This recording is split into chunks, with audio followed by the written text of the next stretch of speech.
Jack, quick question. Where is your phone right now? In my hand. Of course it's in my hand. Welcome back, everyone. I'm Emma. And I'm Jack. Today's topic is something everyone knows. It's about time. Wasted time. Because of our phones. Today, we talk about digital distraction, why it happens, and most important, simple ways to stop it. Not just delete the app. Real, easy steps. If you are listening in your car or walking or half focused right now, this show is for you. No judgment. This happens to everyone. Let's start.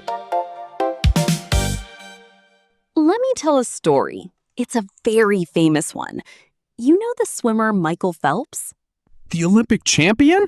Of course. His coach had a rule. Before every training session, Phelps had to picture the whole race in his mind, step by step, before he even got in the pool. One clear picture, one clear plan. Why does that matter for us? Because most people don't do that before they start work or study. They just open the laptop and hope for the best. And that's when the trouble starts. Give me an example. Okay, imagine a student. She sits down to study for a big exam. Her phone buzzes. One message. She opens it, just to check. 2 seconds, right? Sure, 2 seconds.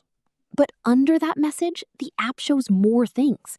A funny video, then another one, then a top 10 list. 30 minutes later, she is still watching videos, and she has not studied at all. This is exactly what we call falling down a rabbit hole. Wait, falling down a rabbit hole? Like falling into a real hole? No. It's an idiom, a phrase that doesn't mean its literal words. It comes from the book Alice in Wonderland. In the story, a girl named Alice falls down a rabbit hole and lands in a strange new world that's hard to escape. So today, falling down a rabbit hole means getting pulled into something, usually online, step by step, until you're much deeper in than you planned. That's exactly what happened to the student. She didn't plan to watch videos for 30 minutes. It happened slowly, one click at a time. Right.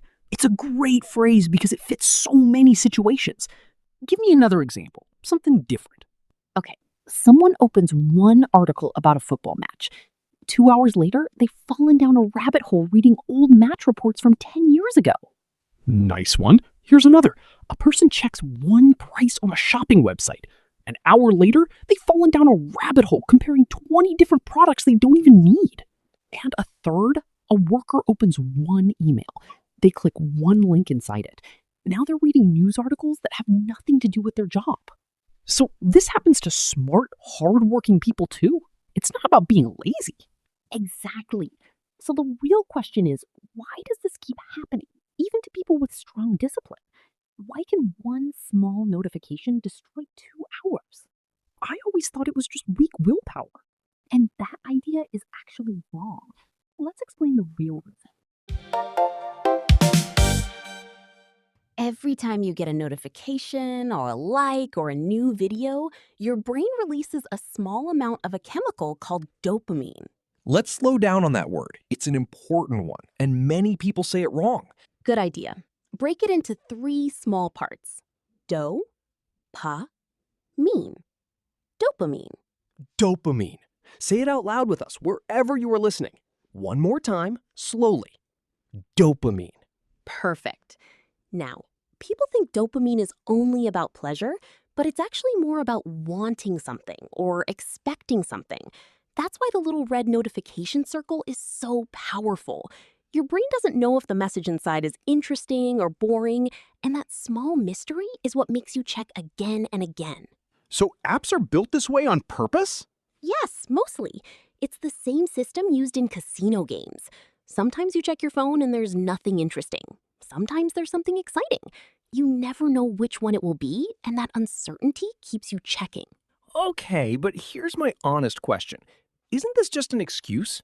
I still choose to open the app. It's not an excuse, it's a reason.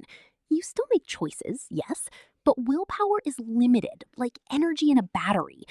Think about an athlete like the boxer in the movie Rocky. He trains hard early in the morning when his energy is fresh, not late at night when he's tired. So timing matters. Exactly. Willpower works the same way. By the evening, after a full day, your mental battery is low. Expecting yourself to resist a phone notification with pure willpower at the exact moment your discipline is weakest is like asking a tired athlete to run their best race at midnight. Okay, that actually makes sense. So the problem isn't that people are weak. Right.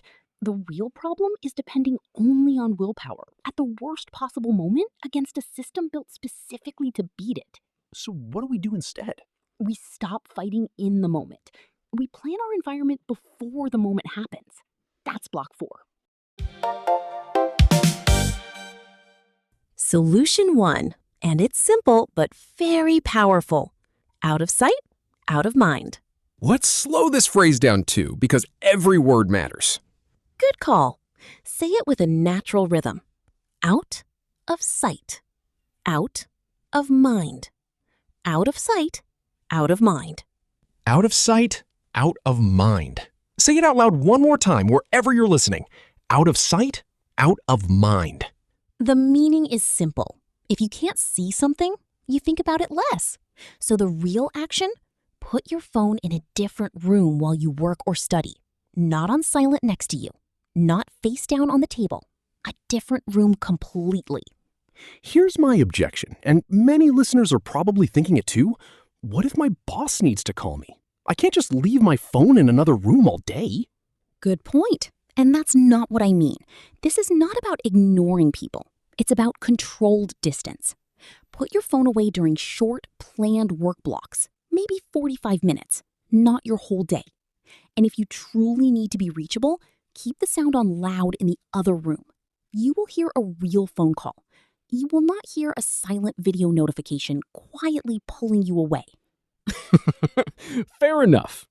Solution 2, change the trigger. Don't just try to resist it. Turn off notifications for anything that isn't a real person trying to reach you. Likes, comments, you might like this? Turn all of that off. Calls and messages from real people? Keep those on. That alone would help so many people because most notifications aren't from a real person. They're from an app deciding what you might enjoy. Exactly. You're not disconnecting from people. You're disconnecting from a computer program, guessing what might catch your attention. Solution 3? This is about the first 2 minutes of any work session because that's usually where distraction begins. Before opening your laptop or book, write one sentence, literally on paper, about the exact task you're about to do. Not, I'll study now. Something specific, like finish reading chapter 3. A clear, small goal makes your mind much less likely to wander. That reminds me of something else. Think about writers. Many famous authors, like J.K. Rowling, plan their stories in detail before writing. Full outlines, chapter by chapter, instead of just sitting down and hoping for ideas. A clear plan first, then the work. Great example. A specific target leaves less room for drifting. Solution 4, using a visible timer. Tell people how it works.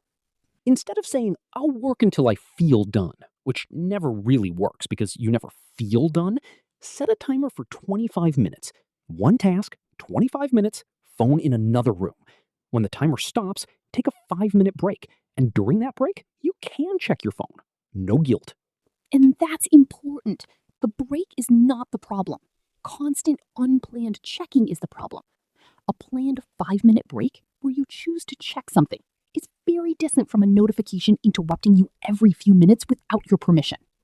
It's the difference between choosing to eat a snack and someone putting food in your mouth every time you look away. A little dramatic, but true. One last idea. If you know your willpower is weakest in the evening, don't put your hardest task at the end of the day. Move it earlier when your energy is fresh, just like an athlete training in the morning, not at midnight. Work with your energy, not against it. Exactly. Build your schedule around when you are actually strong.